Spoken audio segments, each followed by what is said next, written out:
Welcome back, Commander. Though it may not know it yet, the galaxy is under threat. And to combat this threat, two idiots must absolutely annihilate a priceless archaeological site. The game is Mass Effect, and this is the N7 project.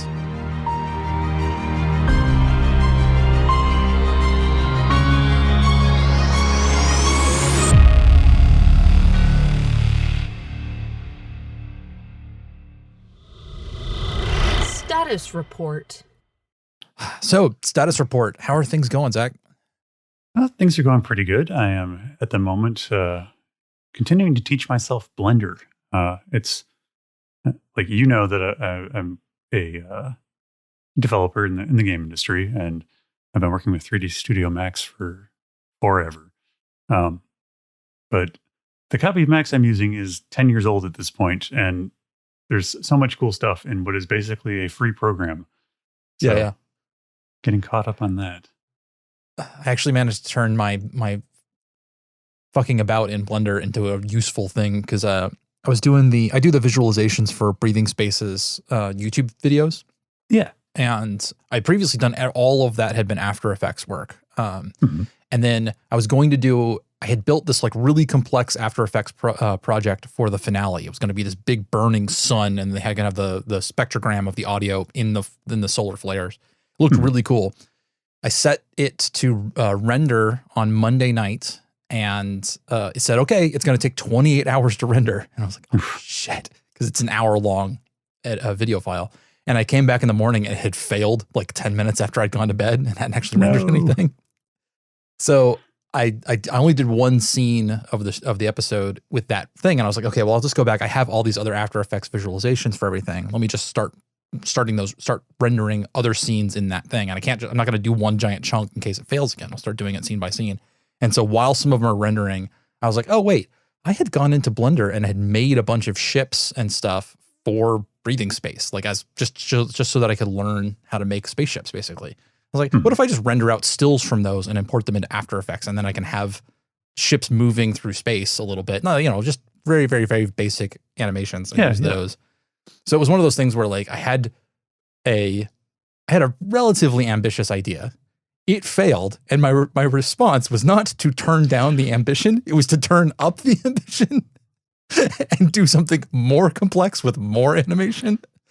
But luckily, I got that all done. Actually, it was because all of those new After Effects projects files, even though there was more of them, they were all less complex than the original one. So the render ended up taking way less time, even though it took more of my time to make those. But yeah, that was a whole thing. Well, that's good. Yeah, and then we've got a new foster dog. So I heard. She looks like you might hear her snore.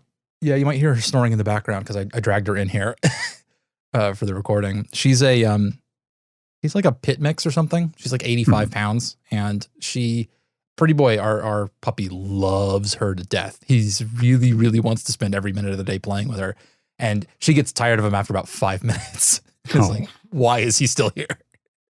It's real Pretty sad. Boy, I think, has yet to find anyone who can match his boundless energy. There are a couple of dogs in the dog park that outdo him. Oh, wow. That like want. Yeah, there's a Great Dane puppy named Phoebe, who, when we go there, if she's there, she spends the entire time doing to him what he normally does to other dogs, which is constantly jumping on him and like trying to get him to play, and him being like, "Oh God, what are you doing to me, dog?" Turnabout is fair play, BB. Yeah. Okay. We will dive into our mission debrief then. Mission debrief. All right. So first, the most important question. How much do you think the devs were trying to make the Warthog from Halo when they ended up making the Mako? Oh, 100%. Yeah. It's like, it's just not there. I just get the feeling that like someone was like, you can't make a sci-fi game without vehicle combat. Like after Halo came out, like you just couldn't do it. Yeah. Well, we'll talk more in depth about the Mako in a second, because I think we'll have a lot to say about it. But let me get our little summary done real quick. Absolutely. After receiving the SRV Normandy as their ship, Commander Shepard flies to the Artemis Tau cluster to find the Asari archaeologist and humongous nerd, Liara Tassoni. Dropping outside the facility, Shepard drives the ground vehicle, an M35 Mako, past a bunch of lava flows and shoots a bunch of geth that are in the way until they hit a narrow doorway and must continue on foot. And it's never really clear if anybody comes back to pick up the Mako, or do we just have like an endless supply of those? Like it just like sits there. We just abandon it. It's fine. Maybe there's like a tractor beam situation, or I do like the idea of just like single-use Makos. Yeah. Maybe they're biodegradable. Yeah. After shooting a bunch of more robots in the head, including a pretty annoying armature fight, Shepard breaks into the ruins and finds Dr. Tassoni trapped in a bubble, having activated the security systems to hold off the geth. Since the route is cut off, Shepard has to make a new way through and does it by firing a huge fuck-off laser right at the ruins. This does get us access to Liara, but also destabilizes the whole area, and everyone has to make a break for it, fighting the way through more geth and a Krogan War Master who I like way more than he deserves, just because like he didn't even have a name, but he's got a little bit of personality, and I kind of like, I like him more than he deserves. Anyway, escaping from the ruins, Shepard and the crew bring Liara back to the Normandy. She doesn't really actually know anything particularly helpful right now, but having a powerful biotic who also knows a shit ton about Protheans has got to be useful, right? So our final companion has been recruited. Here I am knocking crap over my desk while talking. So anyway. Nice clean take. It's fine, whatever. We're not really getting paid for this, so you guys only get a certain standard of professionalism out of us. Already started talking about our complaints about the Mako. Yeah, I agree with you. This was a direct response from Halo. Like this was somebody played Halo and said this needs to be in our game too. And they were really trying to make the Warthog, and just because I assume they didn't have enough time to devote to making its controls really work and making the vehicle physics work, it is rough, man. It is rough. Like I will give it this though. I have never ever gotten the Mako just stuck somewhere. Like that's true. Yeah. Like yeah. As floaty and awful as the controls can be, like I've never gotten it stuck. Like I've never been barred by progress because I, flipped my Mako and just couldn't continue. Yeah, I think I might have at some point. I distinctly have remember getting into it and like jumping back up to the ship and then dropping back down on one of the random planets, like literally having to get myself out of a thing. But it's very, very rare. That is true. And I actually really like its like visual design. I actually like quite like the way that the Mako looks, and even some of the stuff that like they included, like, when you drop the Mako, it has little retro rockets that fire to cushion its landing. And they give you access to those so that the Mako can sort of hop, which is kind of neat. It's like a neat idea that then they didn't really know what to do with, because like you can get the thing off the ground, but you can't really control it when it's in the air. So it's like they gave you a button that just can only kind of fuck things up a little bit. Now the other rockets, the ones that fire, like that lets you boost, those are useful, but the hopping ones, I don't understand why they're like, I like that they did it. I just don't understand them. I mean, there's definitely a use for them, but I don't think it was the intended use. The only thing I ever used them for, there's two things. One is for just like launching myself off of a mountain I accidentally climbed in the wrong direction or something. But the other one is to run over geth armatures and then just hop up and down on them. So it's for teabagging. Okay. Yes. Then it was definitely Halo inspired, wasn't it? Absolutely. So one of the things I did when I set out on this particular playthrough is I set my difficulty up to, I think I'm on legendary, which is the topmost, second, not the most one, but the second from the top. However, whenever I get in the Mako, I've decided I'm just going to turn it down to casual, because the controls are so not there that like it's not fun to play that under a hard difficulty, because you end up just if you're anybody who's listening to this is a new player and you're having trouble with fights while you're in the Mako, what you need to remember is that the Mako's guns have an incredibly far range, and you've got a sniper scope on them. Like you can hit on the keyboard, it's control. You can zoom in really far and you can fire at things from like the other side of the map. So you can literally stand a mile away and fire your little guns at the enemy. And most of the geth have you've got what's it called? Scan weapon, where like the moment that you hit it, the moment that you fire, it hits. And they've all got particle weapons, which take a while to hit you. So you can literally fire at them, hit them immediately, and then their return shots, you can very easily avoid them. That's the way to cheese the system, right? Like you can absolutely beat every fight in the game just about with that tactic. That tactic's also not fun. Yeah, that tactic actually took some learning. The tracking on most of the enemies is pretty good. Like when you're driving around, like so, like if you're trying to like dodge just by zooming around, like you're gonna have a bad time, especially if you fight some of the beefier enemies. Yeah. Thresher Moths especially are really early. Thresher Moths in the Mako are just, they're not fun. Like they're a good fight. They're a real enemy that has like multiple stages even. I didn't do any side quests when I was playing this way through Artemis Tau, but every time I ever play the game, including this time, I did it on accident. I fly to the wrong solar system within the Artemis Tau cluster, and I misremember, and I say, oh, look, there's a distress call coming from this one planet, and I land, and there's a fucking Thresher Moth for me. Every time, even today. When I was trying to avoid this stuff specifically, I even got onto that Thresher Moth, and every time it's like the very first thing I fight in the Mako, and it always kills me a bunch of times because it's a decently hard fight. Yeah. I just don't find them enjoyable. So do you do the I guess it's not really an exploit, but sort of a cheesy tactic. Do you like whittle them down in your Mako and then pop out to get double XP by finishing them off with ground-based weapons? No, I don't. What I will tend to do is, because Thresher Moths don't regen, is that you can run away from them, heal yourself up in the Mako, waiting a long time to go through all of your Omni things, and then come back in and finish them off. No, I don't jump out at the last minute.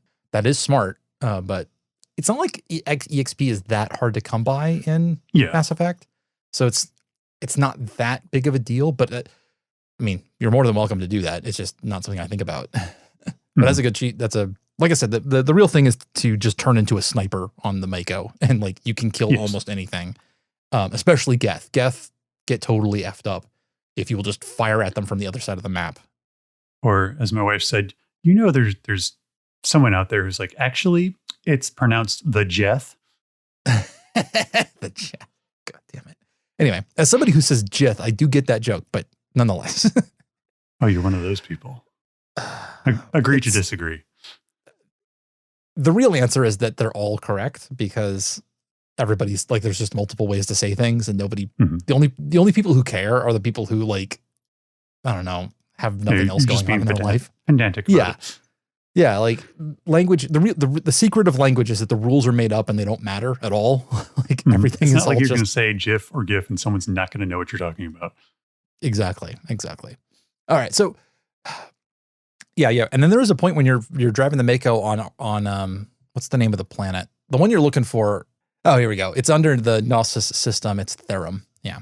So you land on Therum, you fight your way through a bunch of Geth armatures and rocket guys, and you go through a couple of tunnels which look like they're from Halo. Like the tunnels that you drive the Mako through remind me of the Halo tunnels.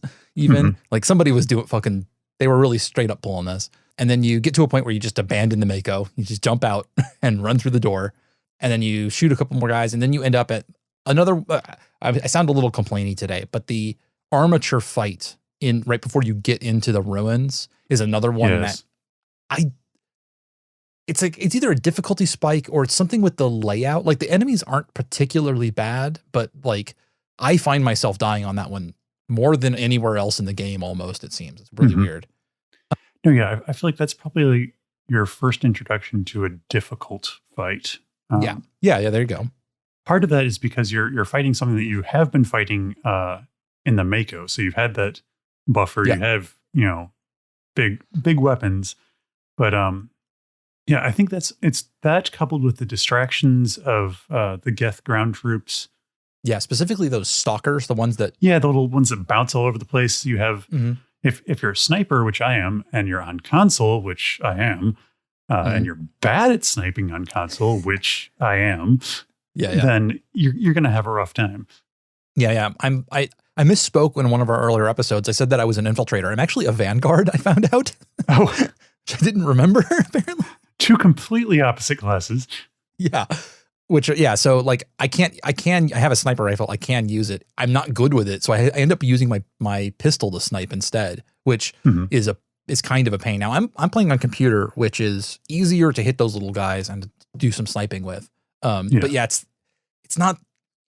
My complaint actually is there's not a lot of cover from where, like, you go into a part of the problem is a little bit that you're doing a cutscene and you're dropped out of the cutscene behind some cover from which there isn't a lot of other places to move to cover. Like, you can't really, I find you can't really maneuver without getting your ass handed to you by the armature. And so I end up just sitting in that one spot. And at least as the sniper, you can retreat backwards. There is some cover further back, which actually gave me a little more breathing room to deal with the advancing Geth. Gotcha. Yeah. It's not almost no fights in Mass Effect 1 are particularly complex. You know, the shooting systems just kind of weren't there in that first game. So, like, whenever you enter, I always feel like whenever I hit a section that's difficult in the actual shooting sections, that it's never because they're doing something cool that I just haven't caught on to yet. It just always feels like a failure of, like, level design or pacing or something like that, where, like, it's just not quite there. In fact, there's another one coming up when we're talking about it. I noticed, I don't know if it's a bug or not. The next fight, the next one that you have a cutscene and then it jumps into a big fight, which is the one with the Krogan War Master. The first time you do it, it drops you in a different location than if you die there and then respawn from your save point. It puts you further back behind more cover from the guy. Interesting. Which is really weird because what happened when I went through the cutscene is I had the cutscene, I jumped behind cover and then immediately got hit by a rocket and died. And I was like, what even happened there? I'm not underpowered for this fight. It should be fine. And then I loaded from my save. I was farther away behind more cover and defeated it easily without losing a single teammate or even really losing my shields at any point. It was just like, if it felt like something had gone wrong. But yeah, we get past our armature. We go down some tunnels. The Geth they're fine. I mean, like, is it a lot of the enemies in Mass Effect 1 feel kind of the same to fight, you know? Except for possibly the zombie guys. Names I can't remember off the top of my head. The Husks. The Husks, yes. Except for the Husks, pretty much everything is some variation on, like, a dude with a gun, you know, who's also hiding behind cover. Some of them will have biotic abilities and different weapons and rockets and stuff. But I feel like they really did. I've forgotten how rough the fighting parts of Mass Effect 1 are in a lot of ways. They just hadn't really committed to making a first-person shooter yet. Yeah, it was definitely game dev's first foray into first-person shooting, it felt like. Yeah. So we go through, we find Liara, who's trapped herself in a big bubble, and you have to rescue her. It's a fairly simple little, you know, like, go down, get her, pick her up, have a conversation with her real quick, and then we, you know, blow a giant. I always forget there's a giant, like, we literally use a giant laser to blow a hole in the ruins, and then everything falls down. It's such a moment of, I understand why they did it, because they're like, okay, well, here's the solution to the problem, but then we also need to escalate the situation so it feels like you're tense getting out of it, and so let's also make the place blow up afterwards. But it does really make Shepard seem like such a reckless asshole. Like, I'm just going to use this giant fuck off laser to blow a hole in this thing, and it's immediately going to collapse afterward. It's like, well done, Shepard. Like, you totally ruined everything here. Never mind that these Prothean ruins are, like, literally the key to the advancement of every single, you know, species in this galaxy. We're just going to blow them up. It's fine. We retrieve Liara Tassoni, who's I really like her voice actress. I forget her name off the top of my head, but she does a really good job. She's so different in this first game. I guess that should be spoiler sections, but her initial she's voiced by Ali Hillis. She's fun. And then we get a quick little escape out of it. We have to fight through the Krogan War Master. Since I'm playing a renegade, I don't normally see this, but apparently when he shows up, if your renegade response is like, fucking kill this Krogan. The Krogan's like, I like you. Like, if you respond in a Krogan manner, he's like, yes, I like this person. And then you immediately kill him. And that makes me like him a little bit. I kind of wish he had a name. This was always a rough fight for me. It's especially rough for me as a sniper because that Krogan loves to get up in your face. And so that was one of the more difficult fights. Seemed to do okay this time though. So I mean, it is one of those things like once you've done it a few times, you kind of know what to expect. You know, you get better with the systems, you know, to use your abilities and stuff like that. Who did you have on this mission? Who were your companions? We've been doing, let's see, for this mission, we brought Garrison Rex.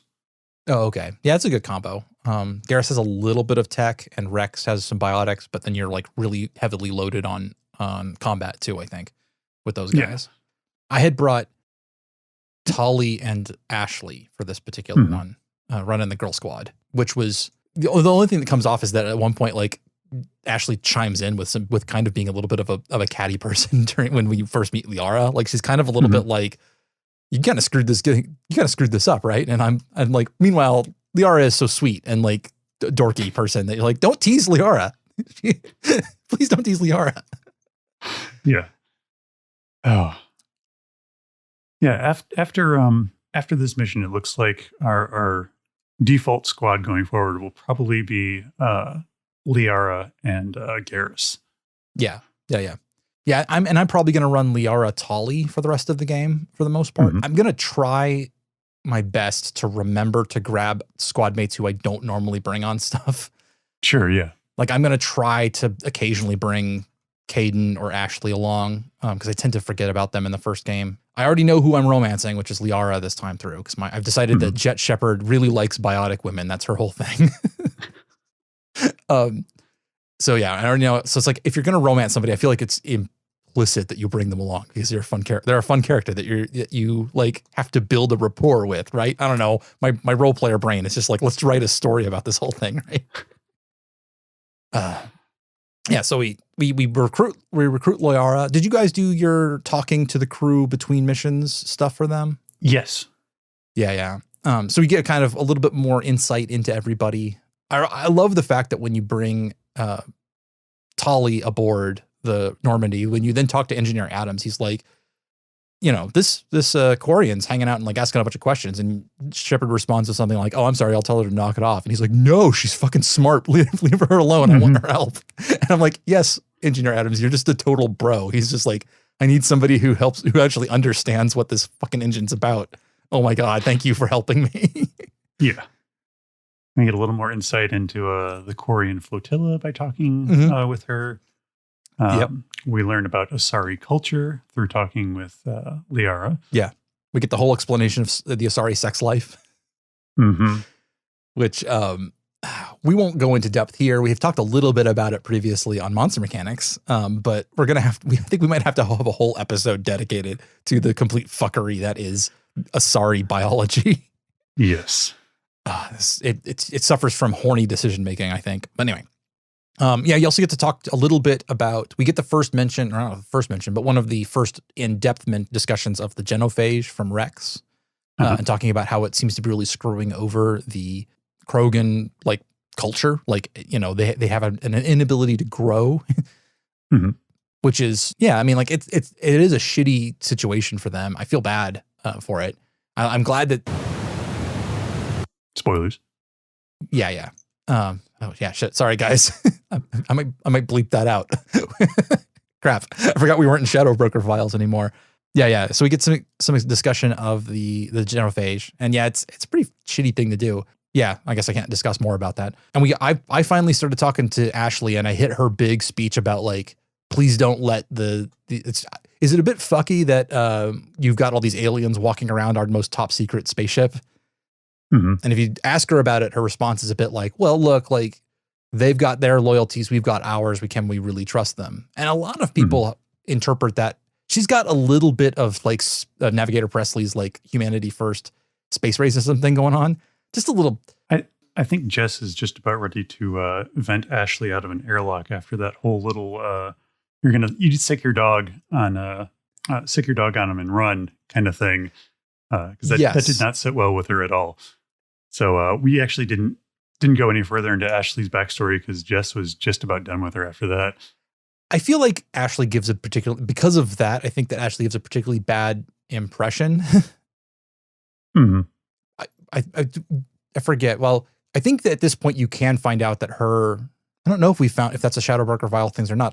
It wasn't in my conversation with her, but I think I might have just missed the prompt. Well, so we'll discuss her a little bit more in Shadow Broker Files then. Sure. I think she gives a particularly bad impression. I think she does she will eventually grow out of some of that. I think she's displacing some personal animosity onto external forces. But yeah, she does give a particularly, it seems like everybody who I've seen who hasn't played the game before and started it recently really latches on to her like humanity first racism thing going on. Also, she does have the line where it's like, it's not racism, it's different. And I'm like, yeah, dude, when you have to say that, that's a bad sign. Like, Yeah. I'm not a racist, but any sentence that starts with that, there's like, it doesn't matter what comes after but, all right? You've like started. Yeah. So, but we've completed all of our companions. We've gotten all of our companions at this point for the game. It's a relatively, I always kind of forget kind of how small the roster is for Mass Effect 1. I think it's because Mass Effect 2 ends up being so huge. Yeah. I think you might have maybe 4 or 5 more on Mass Effect 2, something like that. But also because you have some of the characters that were in Mass Effect 1 who kind of show back up but aren't necessarily companions, but they are there in the story, it also feels bigger because you've got more history people. Exactly, yeah. And we get to 3 and you've got two full games worth of people plus all of the companions from 3. It feels really, the cast feels really expansive at that point. Matt, 1 just kind of feels a little bit sparse, which, I mean, completely reasonable. You can't spend a lot of time creating these characters for every game. You're building each time. But yeah. Yeah. And I feel like Mass Effect 1 was sort of like their first toe step into this genre. Like, are we going to keep going with this? And I'm glad they did, because we got this absolute gem of a series. Yeah, me too. And also, like, at some point, you have to imagine that there was a meeting where somebody sat down and said, okay, we have the decision. We can either have 15 companions, all of whom are not well developed, or we can have whatever the number is now. I think it's 6. Caden, Ashley. Yeah, Caden, Ashley, and the 4 aliens. Yeah, so they're like, or we can have, they said we can have, 15, surface level, not well-developed companions, or we can have 6 like well-developed characters who we spend a lot of time with. We get a bunch of voice-acted lines for them. We do a bunch of writing and some backstory creation, and we really like make fleshed out characters. And I'm glad they went that way. Like, I would much rather have 4 characters who are real people, who have been well-developed. Absolutely. Yeah, than to just have a bunch of faceless. That was one of the things that always killed me when they went from the Baldur's Gate series. I think it was the Neverwinter Nights game that came out afterwards. Yeah. And I'm not where, like, I as a young person, I was like, oh, Neverwinter Nights is like the continuation of the same series. This will be great. It'll be more of the same. And those companions, just by comparison, are incredibly shallow. Like, you have all of these extra NPCs, and you can only have one of them along at a time, and they just don't have story there. Like, there just isn't much going on. And that was hugely disappointing. So I much prefer the addition. Oh man, I'm looking at all 3 of this. Okay, so we got 6 in the first one, 1, 2, 3, 4, like 13 in the second one. Sounds about right. Yeah, and 16 in Were there really that many in the third? They're recounting the ones who show up for a little while, but then aren't necessarily part of the squad. I felt like I seem to remember feeling like the main cast, or like the main squad in the third one was actually fairly small. Yeah. In terms of like people who come along for the ride the whole time and can be part of your squad, it's small. But they're recounting all the people who were squad members who show back up later, just for their own. And because of that, there's a huge cast of people who kind of count as the squad. Yeah. But yeah, like it really does keep growing the whole way through. I do wish that they had. We'll have to discuss that in Shadowbroker Files. Okay, so yeah, like let's move on to the Shadowbroker Files. We got like 3 different things I want to talk about. Shadowbroker Files. So for continuing on directly from what I was about to say was, because in the Shadowbroker file, or in Mass Effect 3, they're going to retcon Caden to be bisexual. I wish in the Legendary Edition they'd gone back in and made that change too. Like, I get why they didn't but because getting voice actors to do new lines is probably the main reason they didn't do that. I wonder how far you could have gotten without making any new lines, because the same-sex romance mod people managed to make it work relatively well. And so it might be just a matter of like just don't address it. Just like, oh, it's just normal, you know, like for, I don't know. I don't know how difficult it would be, but it seems like if the modders can handle it, then you, as a major corporation doing the remaster, could probably handle it as well. And that, yeah, I suppose there's also kind of the like at that point you're straddling the line between remaster and remake. that's true. And they did make some of those decisions, like they removed the Miranda butt shots, or at least some of the Miranda butt shots from Mass Effect 2. So they were already had crossed the line into making some editorial decisions. And they restructured the leveling in from 1 to the Legendary Edition. Because now instead of going all the way to level 60, you go to level 30. There's a whole different thing going on there. So they are making some editorial decisions. It's the kind of thing where, like, why not go that extra mile, you know? Yeah. Like, I understand maybe not making Garrus or Tali romanceable, despite the fact that they'll be romanceable later, because that's a continuation of a story where, like, you're starting off at one level and you develop and grow with these people over time, you know? And I actually like the way that works, but it seems like it wouldn't cost a whole lot to add something like Caden. So I guess, is there any like revelation about Caden in the third one, or is it just like this is just how it is? I don't know. I'm going to have to find out when we get to the third one, because, well, not that I don't know. I guess I have no idea who I'm going to kill on Vermeer. Maybe I'll bring Caden, but I'm definitely not romancing Caden. We can look on one of, like, you can go and find every single permutation of every cutscene available on YouTube somewhere where somebody has done that. So maybe he discusses that it's a personal discovery that he's had in the intervening years, which, hey, you know what? Fair enough for, you know, that if that's the way you want to write a character, that is a real thing that people do later in life. They'll have a discovery about their, you know, gender identity or sexuality or something like that. So that's all right. But I was just thinking about how there is so few companions and there are only a couple of them that are romanceable. And it just kind of sucks. It's like your options in one are so limited on, like, who Shepard's going to make an attachment to. And it's just by virtue of them having only a very few number of characters. And it's just like, if you could add some additional options, that would be nice. It would be pleasant, you know. I do wonder if it's sort of a product of its time kind of thing. 100%. Because I remember the uproar about the Asari romance. Like, yes, like there was nudity in this game, and there was the potential for lesbian romances. It is harsh to draw a game, to judge an older game by our current standards. I mean, like 2007 in video gaming was a really bro-y time.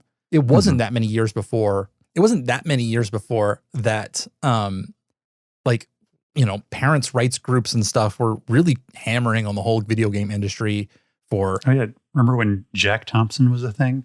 Yeah, and I mean, the Grand Theft Auto series was always pushing the limits, and, like, people.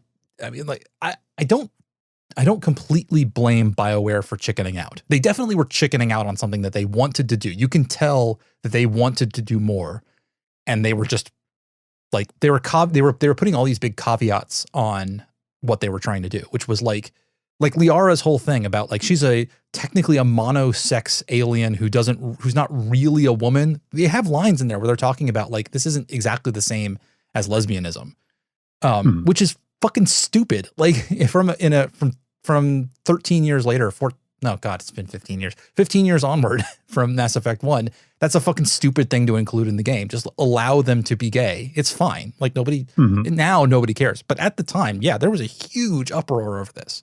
There was people calling for boycotting Mass Effect. And, like, it was a thing that a large corporation who is worried about their bottom line does have to deal with. And I understand it. It's stupid and it sucks that they had to back off from what they obviously wanted to do. But it is understandable. Like, it sucks, but it's like, what can you expect better from a corporation, really? Like, yeah, I get you. It just with hindsight, there's definitely things that you wish could have been done better. And sadly, at the time, like, that felt more progressive than most games you're playing at that time, like, even as it was. as it was, I mean, like, look at all the AAA games for that period. They were the first one to do it that I remember. I'm sure there are examples elsewhere, but like that was the first one that a lot of people knew about. And being the first at something means you're not necessarily going to be the best at it. That's for sure. Yeah. I hear off topic. I hear people now complaining about Legend of Korra doing the same sort of thing where they're like, well, they didn't show enough. They didn't do as much as they could have. And it's like, dude, like, yeah, because it was made at a time before like network television would allow you to do that. And you should be praising the people for fighting as hard as they were to get as much as they could done, rather than criticizing something for not doing enough, despite the fact that it was made a decade ago. Wait, is Korra really a decade ago? I'm gonna crumble the dust if this is the case. It is, yeah. And in April of this year, it will be a decade ago that it premiered. Yeah, we're old men now, Scott. I know. I just haven't gotten over the fact that we're old now. We are the olds. Okay, I know there was other stuff we wanted to talk about in the genophage. Yeah, we brought up. I'm gonna have to cut out a section from our regular version for talking about the genophage. But yeah, they do introduce it early, and I think this is another scenario where I don't think they understood what they were doing the first time out. I don't think they treated it quite as negatively originally as they ended up doing it in later games, because they realized quite how fucked the whole situation was. Yeah, they realized how horrific what they did. Yeah, and like the mechanism by which it does it too is that not even that like it doesn't cause like it causes people to be impotent, infertile, but rather that it causes 1 in 1,000, like 99 out of 1,000 or 100 babies to be stillborn is the way it does it. It's like, yeah, the mechanism of just like telling an entire population of people that you can no longer reproduce is fucked, but also like the mechanism by which it does it is particularly horrific. Like, holy shit. God damn.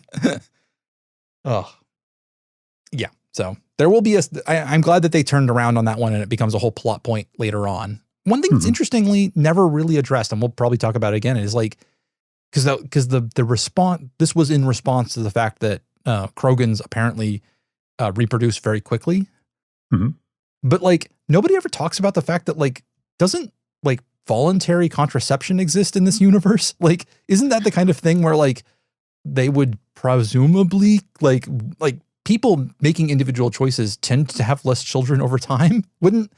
Couldn't that be something like, wouldn't this be a problem that necessarily could solve itself just by people like not deciding? Because I cannot imagine being a Krogan mom and wanting to raise like 400 children. That sounds like its own kind of hell, right?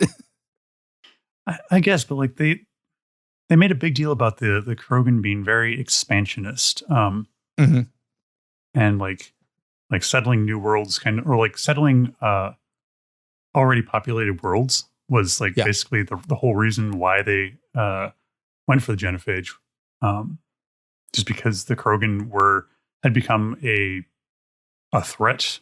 Let's see. Is there anything else we wanted to cover? You want to talk about the Leviathan of Discs, because you brought that one up. Yeah. So if you're exploring the solar systems near Artemis, or in Artemis Tau, one of the planets you encounter is, I think, orbiting the star Dis. And as you're playing through the game, like if you're just reading the little flavor text for each planet, there's actually a pretty big reveal that just kind of dropped in an offhand manner and doesn't actually come to fruition until, I think, either end of Mass Effect 2 or beginning of Mass Effect 3.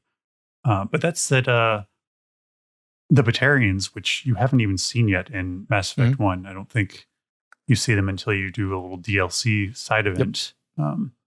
They have recovered something called the Leviathan of Discs, which is a big biomechanical ship-like creature, which later on you'll realize is actually a Reaper. Yeah. And is it a Reaper, or is it, or were they referencing the Leviathan that will be in the DLC? It's not clear. Okay. At least I don't believe it's clear. But they do mention that, like, at some point, like, this Leviathan like basically indoctrinates Yeah. all of the Batarian species. Oh, okay. Yeah, the Leviathan species from Mass Effect 3 also, that's where the indoctrination system comes from. It has the same sort of mind powers. So I don't know. Maybe it could be one or the other. It could be a Reaper, or it could be the precursor species, the Leviathan. Cool. Awesome. Yeah, I do like that they laid groundwork for that. We know that also some of the groundwork that they were laying down in Mass Effect 1 and 2 doesn't come to fruition because there's the whole dark matter entity thing that they just wholly dropped. We'll talk about that more later. But that is cool that they had just in an offhand, just like a thing that you absolutely can miss if you just weren't even reading all of the descriptions for all of the flavor text for all these planets. You just wouldn't even notice. That's really cool. Yeah, it ends up sounding like just kind of like, that's kind of interesting. And then like you're like, I wonder who the Batarians are at that point. Like because you don't even know. They get mentioned a few times, but they don't even have a character model until the DLC. Yeah.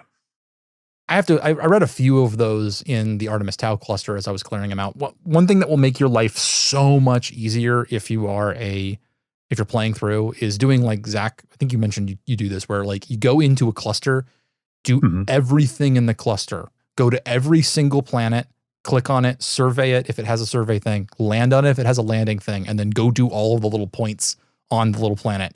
And then once you are done with, say, Artemis Tau, you can just fly off and never have to revisit Artemis Tau ever again. Which is so, the reason why it's nice is because later on you're like, wait, where the fuck was, it can be even difficult to remember where a planet was in what solar system on what system, within which cluster. And you're like, oh my God, I've got to go collect a bunch of Turian artifacts. I'm going to have to go wander back to places that I had already been and now go hit on the buttons. It's much easier if you just clear them out when you're doing them, or just don't do them. That's fine too. You don't actually have to be 100% completionist on this game. I don't understand what you're saying.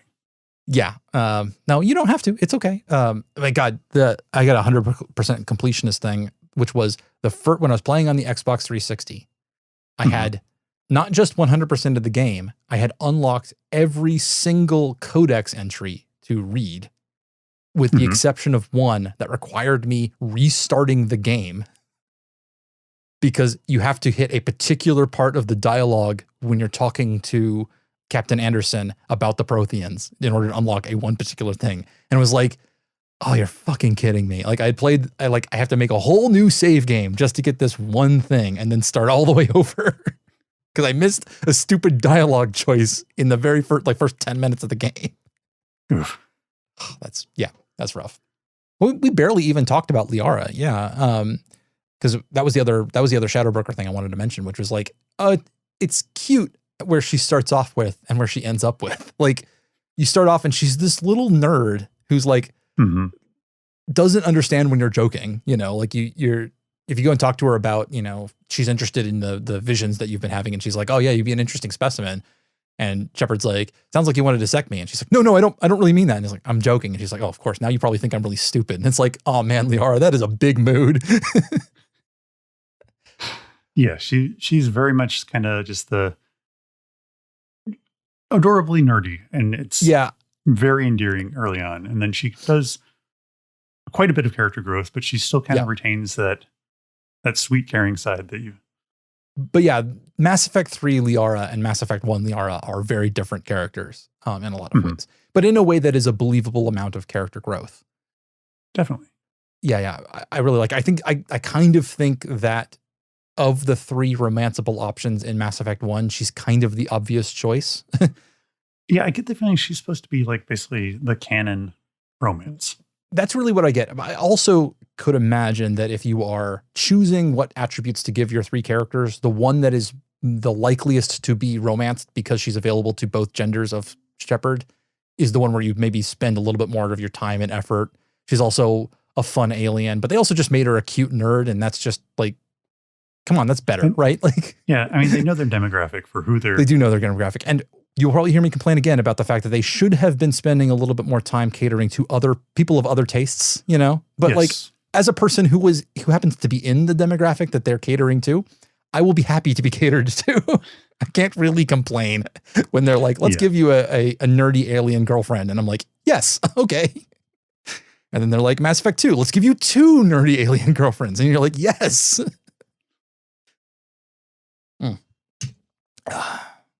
Anyway, sorry. So, yeah, is there so one of the interesting things that we haven't really talked about much, and since we're in the Shadow Brokers files, I feel fine talking about it, is like that Liara does become the Shadow Broker. Yeah. Which is a very interesting development, especially since she's largely absent for most of Mass Effect 2. Yeah. I like that arc for her. You can tell, or at least to me, it seems obvious that they didn't know they were going to do that when they made Mass Effect 1. That they decided to do that for Liara the Shadow Broker in 2. Or maybe they decided it while they were doing the development on 2, which is why they have her having such dealings with the Shadow Broker in her part on that game. But it would have been so nice to give her just a little bit of that I'm going to be a spy quality now, in Mass Effect 1, where like have her be like your intelligence officer or somebody who's like gathering information and bringing you things. And like even having Shepard comment on it being like, oh, you'd be pretty good at this, would be just this little tiny, like lay the groundwork just a little bit for that later development later. It's not necessary, but it would elevate her arc, I think, just a little bit to just give us a little bit of foreshadowing of who she's going to become.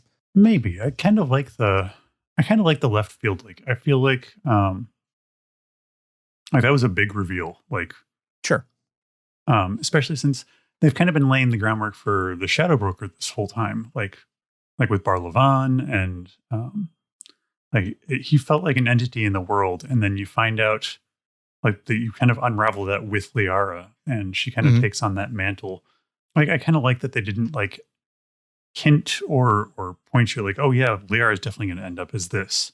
Yeah, I don't know that they needed to have pointed out that she was going to end up that, but more that she had the capability to do something other than what she was doing is really what I'm thinking. Sure, yeah. Where like not to say that she was going to be the Shadow Broker, but to say, oh. You might have been an archaeologist this whole time, but there are more hidden depths to you where you're a little bit sneakier than you think you are. Like you have the capacity to be a bad girl, really, is really what it is. She starts off so girl next door, wholesome, and then like just giving her the ability of like, oh, wait a second, would be, that's kind of what I'm thinking. But I totally appreciate the idea that like interacting with Shepard changes people, apparently. And so spending time on Shepard's ship, on the Normandy does, make the person who comes out on the other end a different sort of person, which is interesting. I think something that's something we'll probably touch on a lot more in a future episode, but something I would have liked to have seen them address more is her relationship with Benezia, because it's basically like it's talked about like once or twice that like, oh, I'm not like my mother, and then that's pretty much it. Yeah. Man, even just having like, God, that wouldn't have been too hard, which would have been when you go to the Shadow Broker layer in 2 after Liara's taken over, some evidence that she was like finding out more of how her mom fell to Saren and like indoctrination and stuff. Like just having her like having looked for that information says so much about their relationship. And it wouldn't have been that hard. You could have done it in the dossier section, Anyway, well, okay, so since we're talking about Shadow Broker, we have to move on to our character bracket. Character bracket. Because the 2 characters we're talking about today are Char and the Shadow Broker, who is in this case, we're talking specifically about the Yogg Shadow Broker, who is the one that you kill in order for Liara to take over and become the new Shadow Broker. So we're not talking about Liara because she's off the list. We are talking about this Yogg guy. So you're going to have to remind me who Char is. We'll get to that in a sec. We're gonna talk about who this Yogg guy is real quick, because the idea is that he's this big ass. He was actually like he's a sapient species, but he wasn't fully spaceflight capable, and was pulled off of his original planet thinking he wasn't sentient, and trapped by the Shadow Broker, or I think he was acquired by the Shadow Broker, who then figured out that he was actually like a fully intelligent species and brought him into the fold and like spent some time as an agent under that guise until rising up and becoming the Shadow Broker himself, which is actually a pretty cool story. I kind of quite like that. I have to remember his fight being one of he's got that trope of boss fights where he's got a shield and you have to like get around behind him and stuff, like it's a little, and wait for him to charge, which is like the laziest possible boss fight design you can have a little bit. Yeah. But yeah. I will say that it was also like one of the first times they introduced like any kind of actual mechanic to a boss fight. There are more mechanics to boss fights in Mass Effect 2, but yeah, that one felt the most like a video game boss fight of Mass Effect 2 for sure. Yeah, 100%. Because you have to hit like the generators that pop up around him and stuff, and like it felt very much like a video game boss fight. Yes. Okay, so that's the Og. So Char, yes, I know this is a deep cut character, but I think you'll remember him. On Ilium, you're walking around and you find a Krogan who is serenading his Asari girlfriend with poetry. And you can talk to the Asari girlfriend and she's like, God, I want to break it off with him, but he's like sweet and he's like trying to pretend like he's like, he won't let it go. And he's literally standing 5 feet away reciting poetry that he wrote to her. And you can have a discussion about whether or not she should stick with him or not. And that poetry writing Krogan is Char. And it's one of the small stories between 2 and 3 that I really love, because you can talk to the girlfriend or the prospective girlfriend, and she's like, I'm not entirely sure. He's sweet, I like him, but Krogan are also a long-lived species unlike the Asari, so like if I stick with him, it could be for a really long time. And a lot of Krogan are like just want to get with Asari because they think of it as a way to have children, and I'm not sure that means his motives are right. Whereas he's like 5 minutes away, like 5 feet away, being like, I should look up his poetry. It's really bad. It's Blue Rose of Ilium.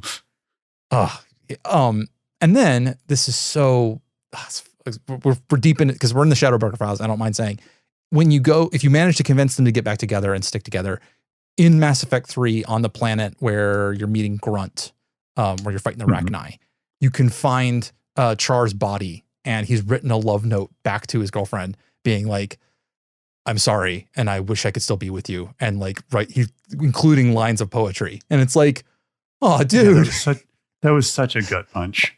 My heart goes out to you, Char. So between those two, I think that I would have to go with Char. I think that there is so much storytelling in so little like time and information there that I think it's got to go to him. Yeah, as much as the Shadowbroker is so integral to the plot, and like Char's little side story, just for the sheer amount of pathos involved in it, was just, I got to give it to Char. And I love that. And I have to say, and I will say also, it wasn't pathos for the sake of pathos to me, because he showed that finding out that he's dead and that he's left behind a widow is so in keeping with the oeuvre, with the overall theme of Mass Effect 3, where there are tons and tons of people dying all of the time. Yeah. And all of these, he becomes a little bit of an avatar for 1,000 other stories that you never see of the same sort of thing happening. Exactly. That's actually really important. That is a really great way to use a small character to give your audience a gut punch that is important to the story, I think. Yeah. Like you get that sense of loss without having it made it feel like you've done something wrong as a player. Yeah. You think to yourself, could I have prevented this? Could I have, maybe I shouldn't have convinced them to stay together, because then they wouldn't miss each other when he was gone, but also like, you're so used to the idea in games that you can make the right choice and somebody will live, that you could prevent it and stuff like that. If I had just done things a little bit better in 2, would this have come out better? Yeah, absolutely. 100%. So sorry, Yogg version of the Shadowbroker. Char is going on to the next rank. I'm not sure. I don't think he's going to get past the next rank, because he's going to have to go up against Jack. But the fact that he made it past the first round is is a testament to how good that small character is. Well, we'll burn that bridge when we come to it. Yeah. We've only got fucking we got like 60 more characters to do. Round 1's going to take forever. Anyway, so, all right. On that note, we will catch you guys next week. We're going to be covering some of the world map side quests, basically, at this point, I think. We're going to, some of the ones that start on the Citadel, some of the ones that you find out in the world. Zach and I are just going to do a few of them, and then we'll discuss them at that point. So I will give you a more complete list once I have it, hopefully for like a month ahead. So hopefully I'll have that out by the time this actually airs. So there we go. All right. Until next time.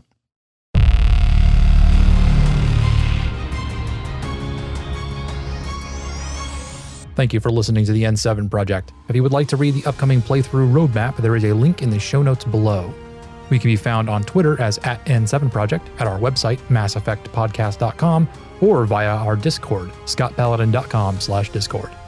If you'd like to support the podcast, honestly, the easiest way to be to write us a review on Apple Podcasts, Podchaser, or your podcatcher of choice. We read every one of those, and it gives us a real boost every time, and it helps people find the podcast. Or if you want to give monetary support, all funds to our Patreon, patreon.com/monsterpod, will also go to supporting this podcast. Mass Effect, its associated characters, sounds, plot points, whatever, are copyright by some giant faceless corporation. The N7 Project was produced and edited by me, Scott Paladin, and hosted by myself and my best friend, Zach Jakeways. Audio is copywritten 2022, Scott Paladin. This has been a Library of Cursed Knowledge production.